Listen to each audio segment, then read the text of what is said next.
Hello and welcome back to World of Tanks. Today we're going to be taking a first look at the NC-70 Błyskawica, which is going to be the new Tier 10 Polish tank destroyer.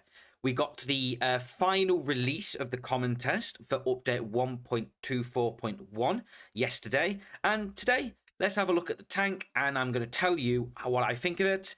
Going to compare it to its closest comparison of the British Tier 10 tank destroyer, the Badger, and then I'm going to tell you my overall opinion on it. So, let's get right into it. So, let's have a look at the base statistics for the NC-70. So, this tank has a new mechanic. It's brand new. We've not seen anything similar to this before, which is a deep rifled gun. And essentially what it is depending on how far the opponent that you're shooting is away from your gun, the different amount of damage you're going to do. So, if they're within 50 meters of you, you will do the maximum amount of damage, which is 800. But if they are 500 meters away, you will only do 300 damage. Plus 25% RNG on those. So, it's a bit hard to understand, but essentially, if they are close to you, your DPM is insane. If they are far away from you, your DPM is pretty bad, if that makes sense. So, we're going to just look at the base statistics, assuming that the opponent is within 50 meters of you. And it already looks pretty insane. This is minus any crew skills, any equipment, any field mods, anything. And this tank already has 3.6k DPM. Yeah, and as I said, it has 800 alpha if you're within 50 meters. It has decent penetration values for, you know, they're not incredible tank destroyer, tier 10 tank destroyer penetration values, 292 standard, 321 gold, but it is AP and APCR, which is really nice. We approve of that shell loadout. And you've got to think none of the Polish tanks particularly have great penetration. This has better penetration than the 60 TP's gold, so that's pretty good in my opinion. Yeah, as I said, DPM on this thing is insane. You can get this thing's reload down to something nutty with equipment, but base, you've got a 13-second reload for 800 damage, which means you're doing 4.5 shells every minute. Your aim time is pretty nice, 2.4 seconds aim time. Yeah, that's pretty nice. You have 0.34 dispersion. Yeah, that's pretty nice. That's pretty accurate. And this is, remember, base statistics minus any form of equipment to, improve the dispersion, improve the rate of fire. You have incredible, simply top tier shell velocity. Your AP standard shell velocity is 1700 meters a second, and your gold shell velocity is 2000 meters a second. I've played this tank a little bit on the common test, and it actually kind of screws with your brain a little bit. Because the shell velocity is so high, you almost don't need to lead your shots. The only thing you really need to lead your shots for is an EBR at long range. But at close range, you can auto aim at the tank, and the shell will arrive. It is ridiculous, honestly. 2000 meter shell velocity is completely insane.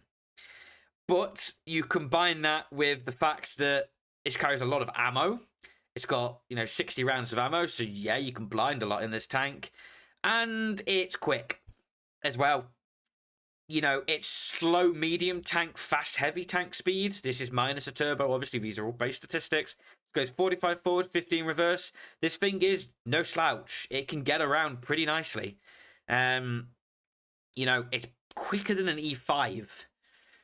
So that puts it into perspective. This thing is not Russian heavy quick, but it's, American heavy quick. So it's pretty good.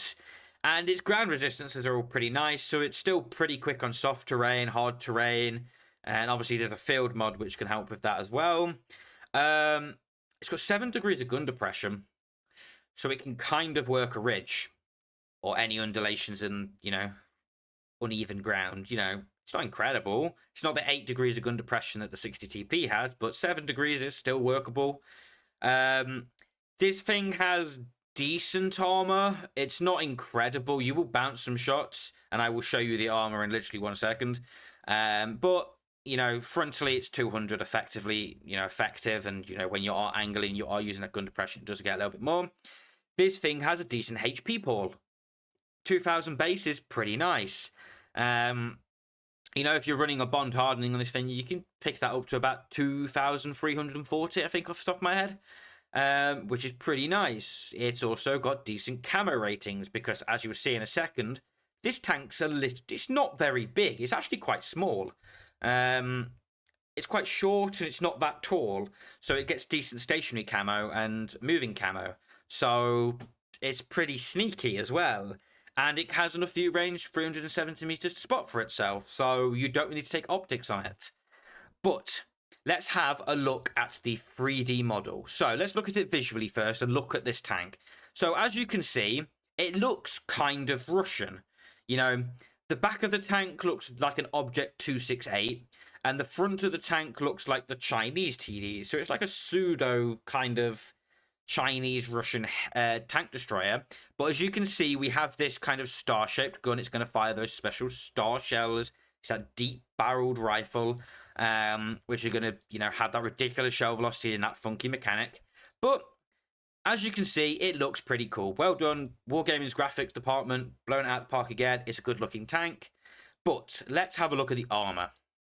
So, if it's on flat ground and it's looking at you, at the thickest, it's 300 on the front. At the weakest, it's 280. Its lower plate is like 230. So most things are going to be able to pen its lower plate. But once again, I wouldn't really, if I'm fighting this thing, want to sit close to it. It's terrifying, as you'll see. Especially when we put equipment on it, you'll see what that DPM gets up to. But having 3,600 DPM in close is absolutely ridiculous. So, you know, it's got a kind of a shot bait here. Just don't shoot the size. If you're playing it, get people to shoot this. Especially if you're front on, you're going to bounce. Has a tiny cupola, but it's a very weak cupola. If it sits at like any form of angle, its frontal hull becomes very strong, but then its side becomes weak. It's got a very... It can kind of like bait shots with its back. But I wouldn't particularly against anything with, you know, heat. But this thing's armor is pretty okay, especially as you are going to want to be playing it within 50 meters of your opponents to take advantage of the fact that you do 800 damage. And you have that ridiculous DPM when you are within 50 meters. Obviously, the further away you get, the less that DPM gets, essentially. But its armor is passable. So if we look at it whilst it's using all of its gun depression, it's, you know, pretty thick. It's not unpennable, you know. High penetration heat will be an issue for it. And, you know, even if it's only using a little bit of its gun depression, so it's not using all of it. As I say, it's only using, like, 3 degrees of its gun depression, and it can somehow hide this bit, it's still pretty thick. It's still 330. So, tier 10 heavies with decent pen will pen it, and any tier 10 medium tanks with heat are going to be able to pen it. And the cupola is visible, so you do have to use all your gun depression to make the cupola, you know, not visible. But this tank's armor is decent, and it kind of needs to be because of how you have to play it, if that makes sense. But let's look at this tank's statistics with everything on it. So, field mods, crew skills, a booster, bond equipment. And I'm going to show you what this tank statistics are like when you are min-maxing. So, here are those statistics. And that is terrifying. This tank has become the new highest damage per minute in the game. If we, for example, take off the bond hardening and we put bond vents on, that is 4,963 DPM. Quite literally just shy of 5,000 DPM. The Badger, which is this thing's closest comparison in terms of DPM, and kind of playstyle actually as well, only maxes out at around 4,800. So you have another 163 DPM, which isn't a great deal, but it is going to be the new highest DPM in the game, which is terrifying. But I must note, only at close range within 50 meters. The further away you get, the less that DPM becomes. And if you're at 500 meters away, you're only doing 300 a shot. So effectively, you're only doing about 1500 DPM if you're that far away, which is terrible.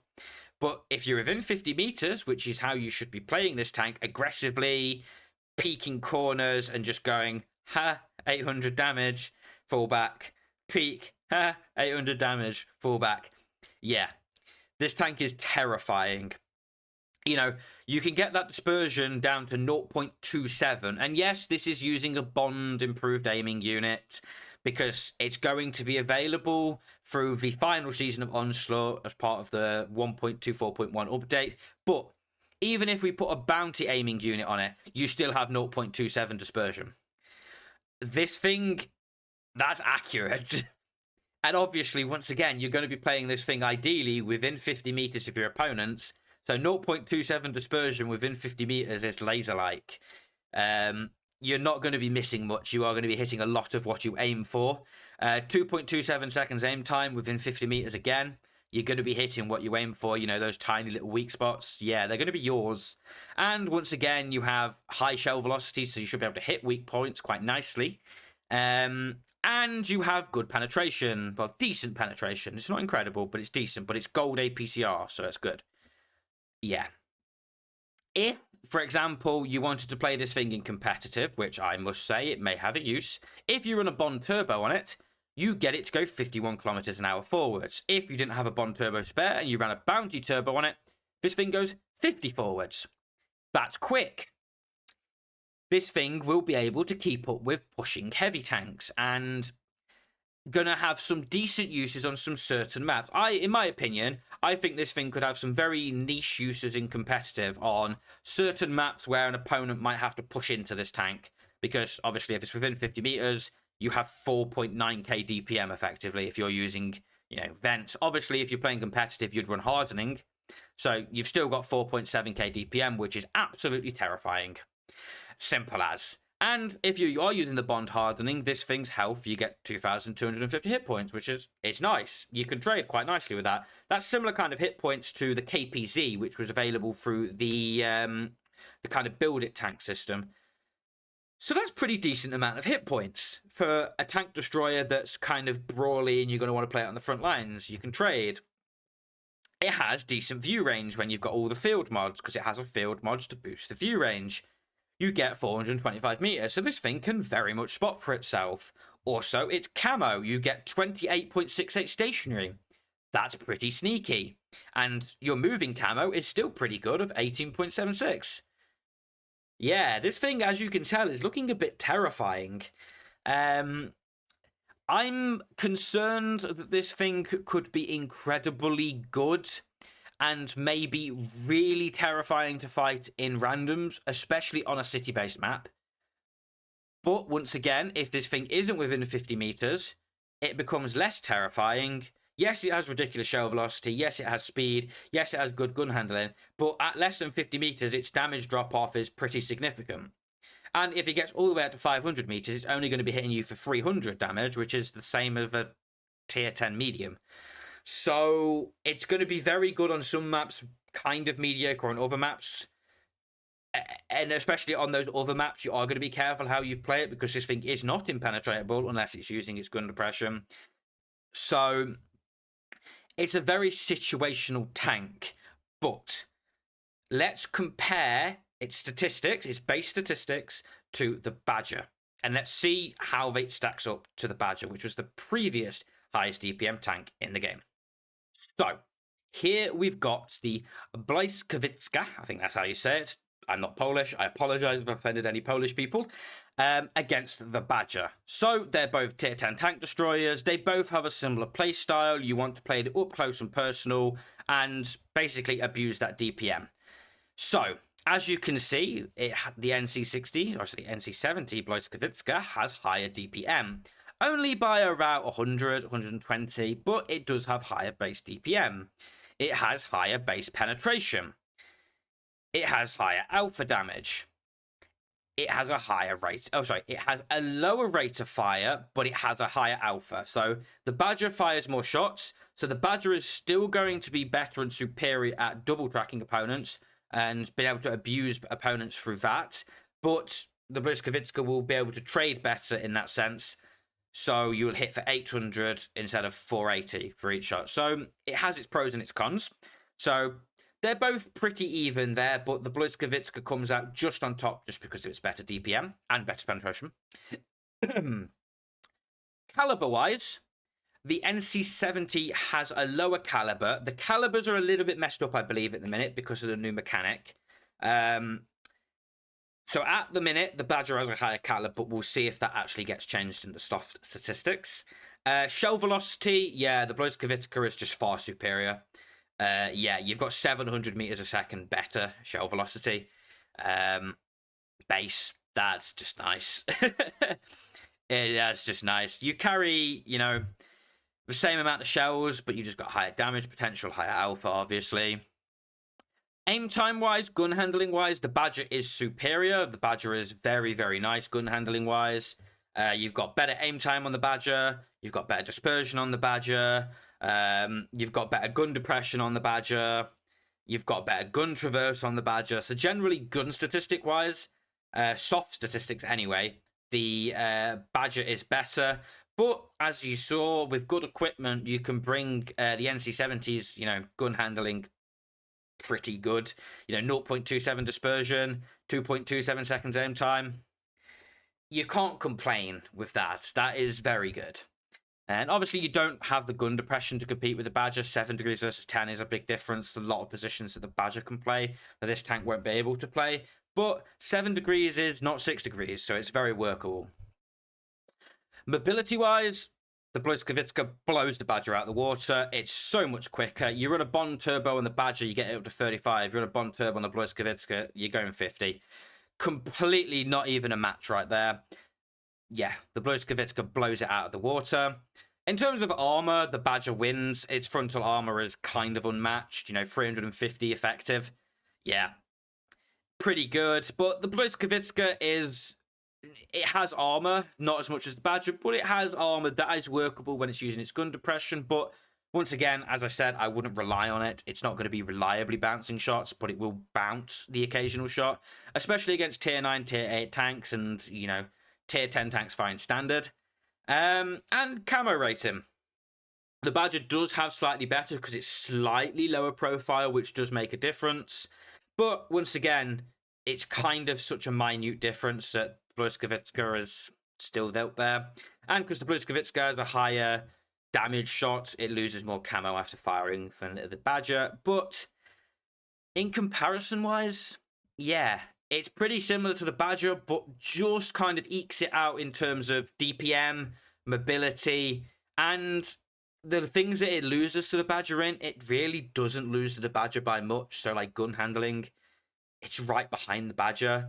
You know, it's pretty up there. And especially, you got to consider the equipment you're going to have to run on the Badger. You're going to have to run a turbo on the Badger. The Błyskawica can get away without running a turbo. It can run rammer hardening, improved aiming. Potentially even you could run a turbo, but maybe even rammer vents improved aiming, and you'd get ridiculous DPM. But let me give you my final opinion on the NC70 Błyskawica and tell you whether I think it's going to be worth picking up straight away. So, the NC70 Błyskawica. Well. It's a new mechanic, it looks funky, the statistics are kind of a little bit insane. Would I pick it up? Yeah, I actually would. This is the first new tank in a while that I think actually is looking really exciting, because its mechanic is quite actually interesting. It's not the same as the Jap TDs we had in January. It's like stupid, oh, you don't fire for a while, oh, your next shot will be a little bit more accurate. This has a interesting mechanic that is applicable at all times. It's a completely new concept of tank in a way. Its playstyle is going to be interesting, and I feel like it's going to have an impact potentially in the competitive scene. So, yeah, I'm going to be grinding this tank up. This is the first tank in a long time that's come out that I'm going to go and get it as quick as I can, because I'm actually excited to play it. I've played it on the common test a little bit, and I've thoroughly enjoyed it. So I'm going to definitely grind my way up the tech tree, and I'm going to be picking up the NC70 Błyskawica as quick as I can. But please do let me know down in the comments what you think of it. I would love to know your opinions on this tank, whether you're going to be picking it up, do let me know. And if you did like this video, don't forget to like and subscribe. And if you do subscribe, turn that notification bell on so you get notified as soon as I upload. And I'll see you all in the next one. Bye!